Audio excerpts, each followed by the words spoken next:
오늘 우리에게 주신 하나님의 말씀 잠언 2장의 말씀입니다. 잠언 2장 1절에서 22절까지 말씀입니다.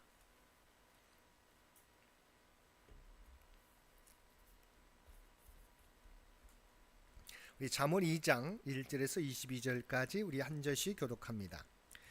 내 아들아, 내가 만일 나의 말을 받으며 나의 계명을 내게 간직하며 지식을 불러 구하며 명철을 얻으려고 소리를 높이며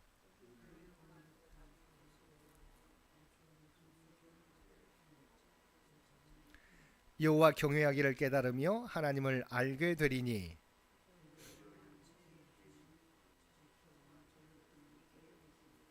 그는 정직한 자를 위하여 완전한 지혜를 예비하시며 행실이 온전한 자에게 방패가 되시나니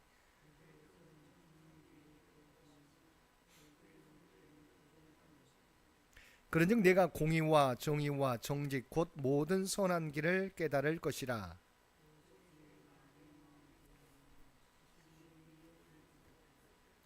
근신이 너를 지키며 명철이 너를 보호하여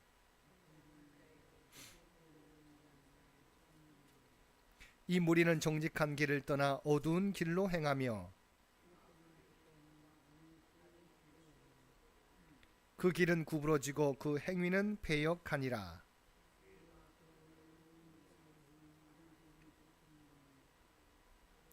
그는 젊은 시절의 짝을 버리며 그의 하나님의 언약을 잊어버린 자라. 누구든지 그에게로 가는 자는 돌아오지 못하며 또 생명길을 얻지 못하느니라.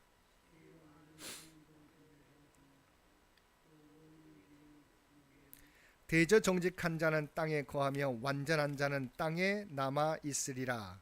그러나 악인은 땅에서 끊어지겠고 간사한 자는 땅에서 뽑히리라. 아멘. 오늘도 말씀과 기도로 목요일 하루를 시작하는 모든 성도들 가운데 하나님의 놀라운 은혜가 언제나 함께하여 주시기를 주님의 이름으로 간절히 축원드립니다. 오늘 살펴볼 말씀은 잠언 2장의 말씀입니다. 잠언 2장은 지혜를 참으로 추구하는 자가 누릴 필연적 연속적 축복을 제시하는 내용입니다. 이러한 2장은 크게 세 부분으로 구분됩니다. 먼저 전반부에 해당하는 1절에서 5절까지 말씀에서는 지혜를 전심으로 찾는 자가 누릴 근본적 축복인 여호와 경외의 깨달음이 소개됩니다. 중반부에 해당하는 6절에서 9절까지 말씀에서는 여호와 경외를 깨달을 때에 필연적 연속적으로 수반되는 모든 선한 길의 깨달음에 대한 말씀입니다. 후반부에 해당하는 10절에서 22절까지 말씀에서는 이렇게 해서 모든 선한 길에 대한 깨달음을 얻은 성도가 필연적 연속적으로 받아 누리게 되는 축복들을 소개하고 있습니다. 모든 인생은 실생활에서 유익이 되는 축복에 목말라 있습니다.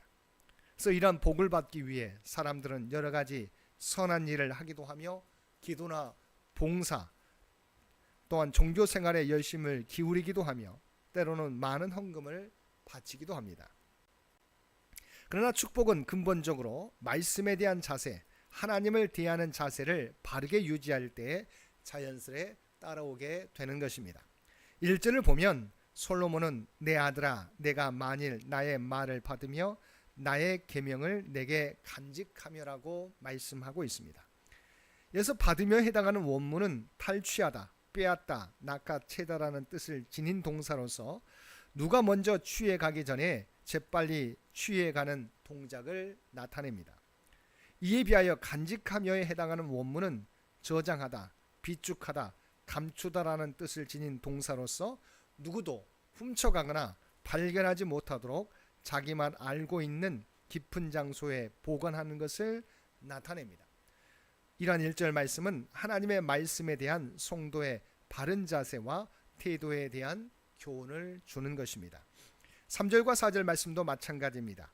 지식을 불러 구하며 명철을 얻으려고 소리를 높이며 은을 구하는 것 같이 그것을 구하며 감추어진 보배를 찾는 것 같이 그것을 찾으면이라고 말씀하고 있습니다.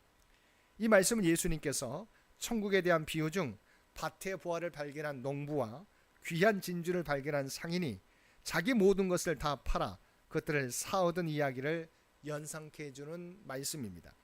이는 성도가 지식과 명철이 담긴 하나님의 말씀에 대해 열심을 다해 구하고 그것을 얻는 것을 최상의 가치로 여겨야 함을 교훈하는 말씀입니다. 6절을 보면 대저 여호와는 지혜를 주시며 지식과 명철을 그 입에서 내심이며 라고 말씀하고 있습니다. 그래서 여호와께서 지혜를 주신다는 말씀은 신령한 지혜의 원천이 오직 여호와에게만 있음을 강조하는 것입니다. 즉 지혜란 하나님으로부터 오는 것이지 세상에서 사람이 인위적으로 얻을 수 있는 것이 아님을 분명히 하는 말씀입니다. 당대 최고의 의인이었던 욥도 이에 대하여 지혜는 어디서 얻으며 명철이 있는 곳은 어디인고 그 길을 사람이 알지 못하나니 사람 사는 땅에서는 찾을 수 없구나라고 말하면서 하나님께로서만 참 지혜를 얻을 수 있음을 말했습니다. 6절에서 주시며라는 동사 표현은 원문상 위완료형으로 바로 표기되어서 바로 연속종이라고 하는 것이죠. 그것을 간절히 찾고 구하는 자에게 그 구하는 바를 하나님께서 지속적으로 부여해 주신다는 것을 의미합니다. 바로 찾는 자에게 하나님은 계속해서 지혜를 부어 주신다는 것입니다. 또한 9절에서도 보면 지혜를 구하는 자가 얻는 것에 대해서 말씀하고 있습니다. 9절 말씀입니다. 그런즉 내가 공의와 정의와 정직 곧 모든 선한 길을 깨달을 것이라.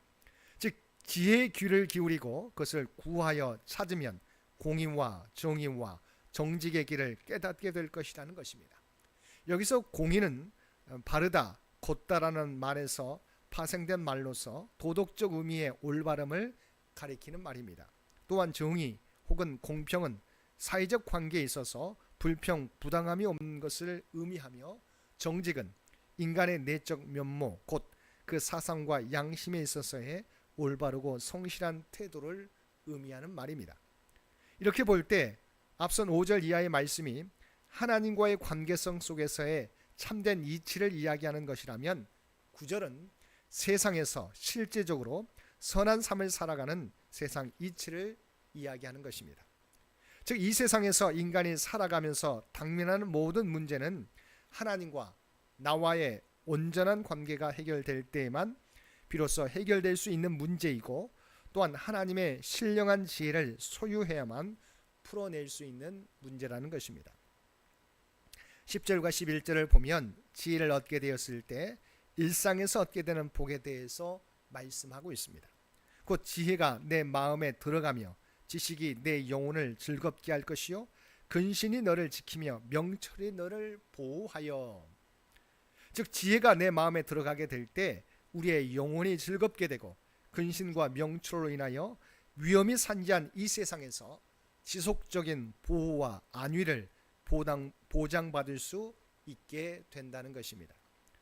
한편 본문의 마음은 히브리인들에게 있어서 지, 정, 의를 포함한 전 인격이 거하는 것으로서 지혜가 이 마음에 들어가면 지성과 정서와 의지 등 인간의 전 인격을 총체적으로 사로잡는다는 것입니다. 13절에서 15절까지 말씀에서는 솔로몬은 이 무리는 정직한 길을 떠나 어두운 길로 행하며 행악하기를 기뻐하며 악인의 폐역을 즐거워하나니 그 길은 구부러지고 그 행위는 폐역하니라고 말하였습니다. 여기서 말하는 이 무리란 앞선 12절에 나오는 악한 자와 폐역을 말하는 자를 의미합니다. 그래서 말하는 악하고 폐역한 자들이 추구하는 삶은 무엇입니까? 한마디로 하늘의 지혜와 진리를 의도적으로 거부하고 스스로 죄와 벗하며 폐역한 삶을 추구하는 버림받은 인생을 말하는 것입니다. 이들의 결말은 어떻게 될 것 같습니까? 바로 22절에 나와 있습니다. 그러나 악인은 땅에서 끊어지겠고 간사하는 자는 땅에서 뽑히리라. 18절에서 19절을 보면 솔로몬은 그의 짐은 사망으로 그의 길은 수월로 기울어졌나니 누구든지 그에게로 가는 자는 돌아오지 못하며 또 생명길을 얻지 못하느니라고 하였습니다. 이것은 곧 절제되지 않은 음행이 단순히 사람의 인성을 파괴하는 정도에 머물지 않음을 말씀해 주는 것입니다. 인성 파괴를 지나 아예 사람의 생명을 해칠 것임을 말해 주는 것입니다. 여기에서 음행이란 어떻게 보면 지극히 본능적 문제인 것 같아도 사실은 음행은 사람의 생명을 좌지우지하는 무서운 것이라는 훈계가 담겨 있습니다. 사랑하는 성도 여러분, 이처럼 하나님으로부터 나오는 지혜는 우리의 삶을 복된 길로 인도하며 또한 우리의 영혼을 즐겁게 하며 근신과 명철을 통하여 우리를 위험으로부터 보호하며 지켜줍니다. 그러므로 하나님의 지혜가 우리 마음 가운데 거하고 떠나지 않도록 늘 하나님의 말씀을 가까이 하며 살아가는, 또한 그 말씀에 순종하며 살아가는 저와 여러분 모두가 되시기를 주님의 이름으로 간절히 축원드립니다. 함께 기도드리겠습니다. 사랑과 은혜가 충만하신 아버지 하나님, 오늘도 우리에게 참된 지혜의 중요성과 유익에 대해서 알게 해주심을 진심으로 감사드립니다. 언제나 하나님의 지혜를 사모하며 그 말씀 따라 살아가는 우리 모두가 되게 하여 주옵소서. 세상의 지혜가 아니라 하나님의 지혜가 우리 인생의 기준으로 삼으며 그 말씀 따라 살아가게 하여 주옵소서. 오늘도 이 나라와 이 민족을 기억하여 주시고 오직 하나님의 뜻 가운데 통치하시고 인도하여 주시기를 원합니다. 어지러운 세상 가운데 오직 하나님의 뜻만이 이 세상을 주관할 수 있도록, 주장할 수 있도록 그래서 친히 역사하여 주옵소서. 올해로 100주년을 맞이하게 됩니다. 지금까지 지켜주시는 은혜를 진심으로 감사드립니다. 앞으로도 오직 하나님의 뜻과 영광만을 드러내는 창현교회가 되게 하여 주시옵소서. 우리가 계획하고 준비하는 모든 행사와 예배 가운데 주님 함께해 주셔서 오직 하나님께는 영광이요 우리에게는 참된 평강과 기쁨을 누리는 복된 시간 되도록 은혜 베풀어 주옵소서. 또한 이 기간이 다음 선교 100년을 준비하는 귀한 기간이 될 수 있도록 역사하여 주시옵소서. 또한 우리 창인의 모든 가족들에게 기도의 제목을 붙잡고 나아갈 수 있도록 인도해 주신 것 진심으로 감사드립니다. 우리가 어떠한 기도의 제목을 가지고 나아가든지 오직 하나님과 동행하며 살게 하여 주옵소서. 하나님을 의지하며 살아감으로 모든 기도의 제목들이 하나하나 성취되고 응답받는 놀라운 역사 허락하여 주옵소서. 육신의 연약함을 입고 있는 주의 백성들에게 아버지 하나님 하늘의 소망을 허락하여 주시고 하나님을 의지하며 간구하며 나아가게 될 때 하늘의 놀라운 치유와 회복의 역사가 그들의 삶 가운데 나타나게 하여 주옵소서. 사랑하는 자녀들을 붙잡아 주시기를 원합니다. 아버지 하나님, 하나님을 두려워하고 하나님을 경외하는 가운데 모든 일을 행하게 도와주시고 하나님의 비전과 꿈을 준비해 가게 될 때 아버지 하나님의 지혜와 능력으로 그들을 인도하여 주시옵소서. 특별히 중동에서 벌어지는 전쟁 가운데 우리 주님께서 친히 함께해 주시기 원합니다. 하나님께서 원하는 것은 진정한 하나님의 평화인 줄 믿습니다. 전쟁이 하루속히 종식되게 도와주시옵시고 전쟁으로 말미암아 많은 나라와 많은 백성들이 고통받지 않도록 그래서 친히 하나님의 뜻 가운데 역사하여 주옵소서. 오늘도 우리에게 복된 하루를 허락해 주신 것 진심으로 감사드립니다. 특별히 사순절 절기를 보내고 있습니다. 그래서 십자가 은혜를 기억하고 오직 그 은혜로 구원받은 저희들 이 땅에서 그 은혜에 합당하게 살아가게 하여 주시옵소서. 우리가 발을 딛고 살아가는 삶의 현장 가운데 그리스도의 아름다운 향기와 선한 영향력을 나타내며 살아가는 우리 모두가 되게 하여 주옵소서. 이 모든 간구 우리를 구원하여 주신 예수님의 이름으로 간절히 기도드리옵나이다. 아멘. 여러분 기도하실 때 오늘